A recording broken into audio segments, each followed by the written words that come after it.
Hey everyone, I'm so excited to have you join us today. If you enjoy, you're in the right place.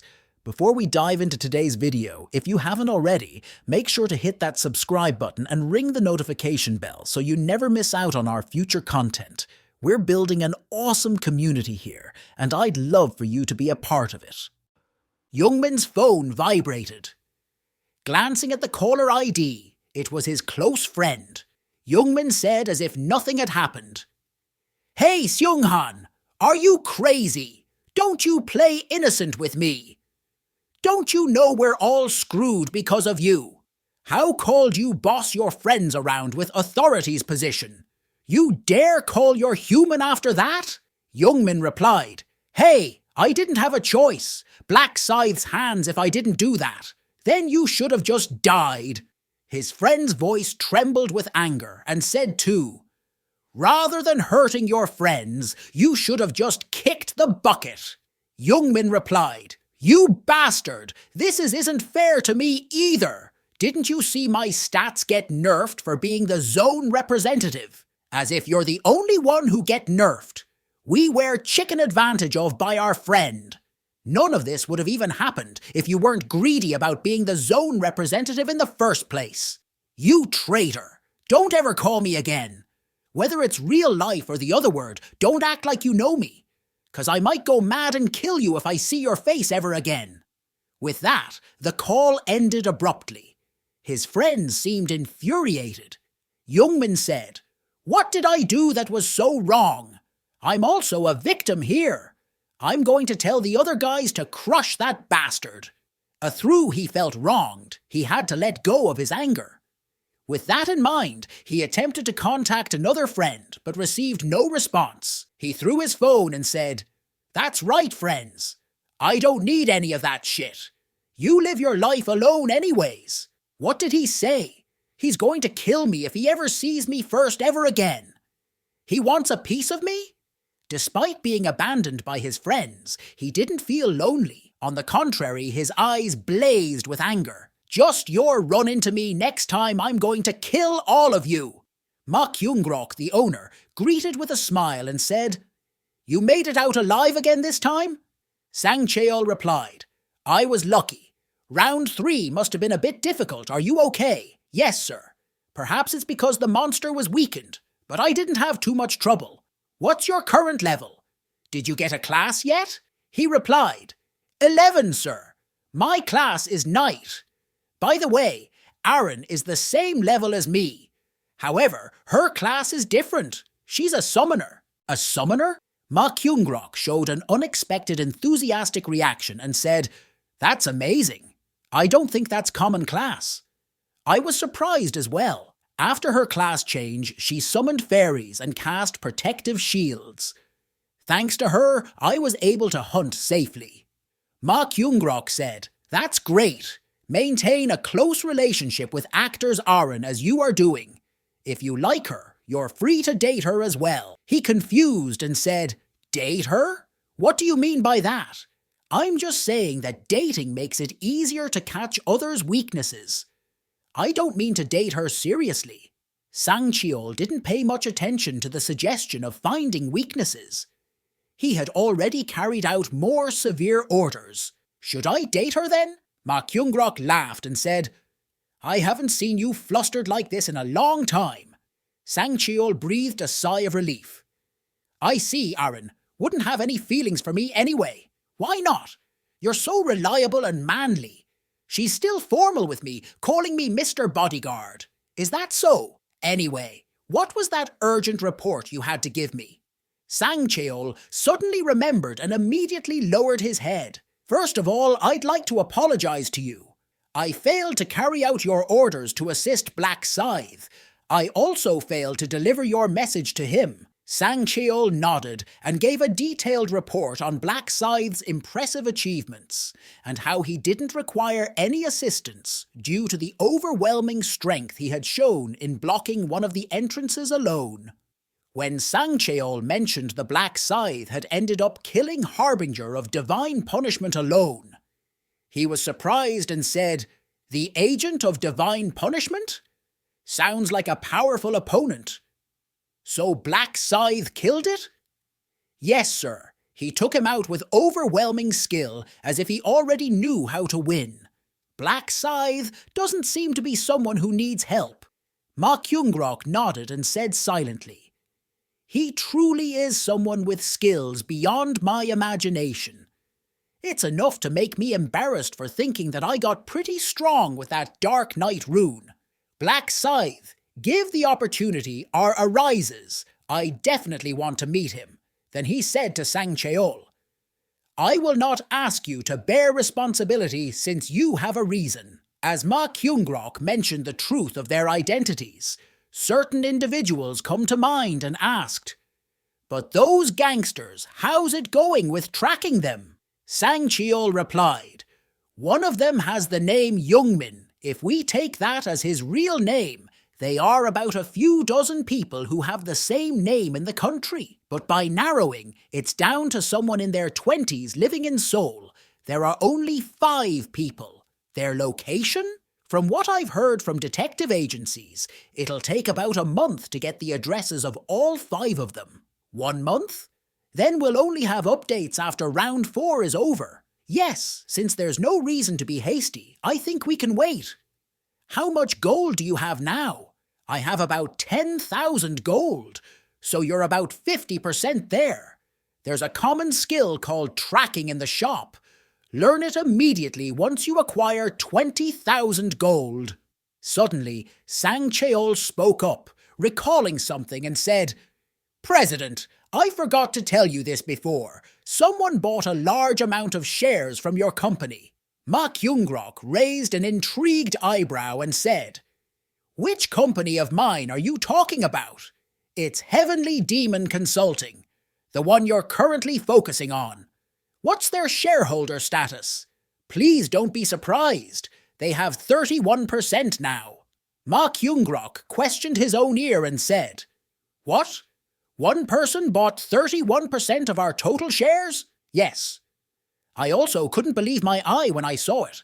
Ma Kyungrok silently said, Heavenly Demon Consulting's market value is 900 billion. If they took 31%, that means they invested over 280 billion. An individual has that much money? Or is this a big shot I don't know of? Or is this a scheme of the siblings? No matter which side, they probably invested 31% EO that they can have a direct vote in the company. Ma Kyungrok weighed the situation. Regardless of the circumstances, he had to meet him. He asked Sang Cheol, What's the contact of this major shareholder? Rio, who had returned to reality, glanced at the date and said, It should be about time he contact me. I want to contact him first, but I have to maintain status as a major shareholder. The door swung open as one barged in. Bro, what's your level? Why are you suddenly asking me that? There's this one guy in my class, and that guy was bragging. His brother has a high level. He said his brother already has level 11 and got a class as well. It was so annoying. Level 11? Rio almost burst out laughing, composed himself. 9's higher than that, so don't worry. Really? What's your level? What should I say? If I just tell him the truth, things will get messy down the line. He had to strike a balance, neither too high, not too low, and said, 12. Really? Then you should have a class as well, right? I do. What is it? What class do you have? Rio playfully cut off his younger brother's curiosity and said, That's a secret. What the hell? How could you keep a secret from your brother? I just can now get out. I want to sleep a bit more. Once the door closed, Rio didn't immediately shut his eyes. A phone call might come soon, and sleep seemed elusive. Just then his cell phone buzzed. Are you perhaps Sir Ryu Min? Yes, I hear you. Yes, who is this? Hello, I am the president of Heavenly Demon Consulting Magyarok. Rio said silently. It's good to act naive at the start. The weaker you seem, the more lovely the other person with lower their guard.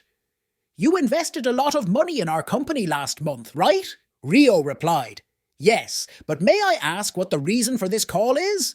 You've become a major shareholder of Heavenly Demon Consulting, so I wish to meet you sometime. Let's talk over some food. Rio replied, All right. Great, then how about this coming Friday? Ryo checked his schedule and said, if it's Friday, that's an important day when I need to obtain the heart's true thoughts rune. He said to Ma Gyeonrok, I'm busy that day. How about Saturday? Yes, that works for me. I see you then. As the call ended, a faint smile played on Ryo's lips. Just as I thought, Ma contacted me first. Heavenly Daemon Consulting is a company he built to gain recognition from his father. There's no way he will treat major shareholder of such company badly. Well then, before I met Ma, let's go get the rune I need. You can obtain runes in many different ways. They can be found in specific places on certain round, obtained as special rewards, dropped from boss monsters, and even gained from normal monsters, though the chances are they low. Finally, there's a certain method many people are unaware of. You can obtain runes in the real world as well. Of course, the conditions are extremely tricky, but Yang will soon appear here. That's why Ryo was the reason for his arrival. Ryo said, I'll never forget the name of the criminal who kidnapped my brother. I can even clearly recall his voice. Jang, Hadron in his heart. Because of that, he discovered that he was returning and his younger brother had been kidnapped. That's why he didn't reveal to his younger brother that his regression. Ryo said, after that, I took revenge against him on every regression, from the 11th EF to now. I don't have any specific emotional vendetta against him anymore, but I have to get the heart's true thoughts before he does. Jang appeared. Then Ryo said, this is it. Jang strolled through the streets like a hyena on prowl. Jang found pleasure in spontaneously selecting his prey as he rammed the streets. If he spotted a woman who caught his fancy, he would discreetly follow her. Using the rune of luminescence, he could blind his victims and commit acts of harassment without fear of being reported. Jang located a cafe. To his surprise, a new face greeted him from behind the counter. And he said, she's sexy as hell. Jang swiftly adjusted his expression and appeared he. One iced Americano venti. Okay, that'll be 5,001. As he extended a cash from his pocket, Jang inquired, so when did you start working here? Sorry, I'm regular here, and I haven't seen you before. She replied, you're a regular. Sorry for not noticing you. All of our part-time workers quit. The world getting a little weird, you know? That's true. People don't care much for part-time work when they could die at any moment. Jang asked, Dan, how are you then, you manager here? Yes, how old are you? You look pretty young. I'm 32. So then you're not player. Right. Honestly, I am a bit grateful. You're beautiful. Could I get your number? The cafe owner wore a bewildered expression at Jang's audacious request, and she said, sorry? What's with the look? Why you giving me that love? Is there shit on my face? Are you seriously hesitating just because I have a few marks on my face? Jang's annoyance became apparent and said, you're pissing me off. I'm not drinking that coffee, so give me my money back. Caught off guard by accepted the money without a backward and left. She thinks she can judge others by their looks just because she has a good body. I will make you pay. For looking down on me. Then he took her to the abandoned factory where Ryo was waiting. Jang removed the duct tape that bound her. Then she started apologizing. Jang said, you can't judge people by their looks, all right? She replied, sure, I won't ever do it again. Sorry? Not enough. I don't feel sincerely. Jang forcefully pushed the cafe owner down to the floor and said, do you think I wouldn't notice that you're just trying to get out of that situation? Cafe owner continued to apologize. A sinister smile crept across Jang's face. He said, you apologize now, right? Now you need to atone for your actions. And then he started trying to strip the woman forcibly. She pleaded for forgiveness, but her words fell on dead ears. Why don't you stay still instead? In an instant, Jang froze, as if turned into statue, and said, what? I thought we were alone here. Is it the police? Jang turned his head toward the source of the voice and said, shit! Who are you? Watch the language. You'll have plenty of time for cursing later. Ryo walked out of the darkness, capturing Jiang's attention with his large scythe. What? What's with the stupidly large scythe? A white mask? What sort of crazy bastard are you? Go play with your toy somewhere else. Ryo replied, It looks like you still don't understand your situation. You think this is a toy? Ryo swung his scythe in a half-moon shape. The sound was quite threatening. Weight is not toy? And he asked too, Are you a player? Ryo replied, Is that even a question? Idiot, woman, leave. This is your only chance. Jiang shouted and said, What? Stay still. Ryo closed the distance. He held the scythe in reverse and struck Jiang's vulnerable area. It happened in the blink of an eye. Jiang struck in a most unpleasant manner place, doubled over in pain. A wave of indescribable agony washed over him. Ryo said, I told you there'd be plenty of time for cursing. Ryo tells the woman to leave. Get out of here, I've got this. As the cafe owner ran away, Ryo said, Now it's just the two of us here. Ryo laughed inside his mask. Shall we have some fun? お前はもう死んでいる。